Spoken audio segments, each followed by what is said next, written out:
everyone, it's Marky. Today let's talk about these garment bags. So these are perfect for travel or just storing clothes. This is what they look like unfolded.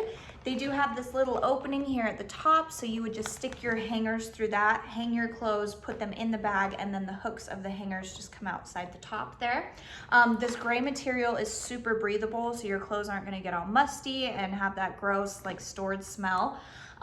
This clear plastic allows you to see what's inside, which I love because we have different types of clothing that we like to store.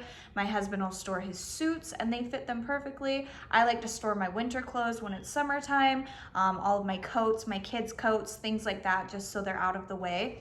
This is a really big capacity. They are 40 inches long, so they will store something that's really long. I've had a bridesmaid dress in them and it works perfectly for that. They are really durable. They're not gonna come apart on you. The zipper itself works really smoothly. Like I said, I think these are perfect for travel, or if you are going somewhere and you need to keep a shirt nice or a dress nice. This is going to prevent all of the wrinkles and the folding that you want to avoid. So these do come in a 3-pack, and I just think that they're so convenient and so nice, and they hold up really well. So if you were looking for something to maybe store your clothes, travel with your clothes, and just keep them wrinkle-free, clean, everything, I would highly recommend you look into these. So I hope this was helpful. Thank you.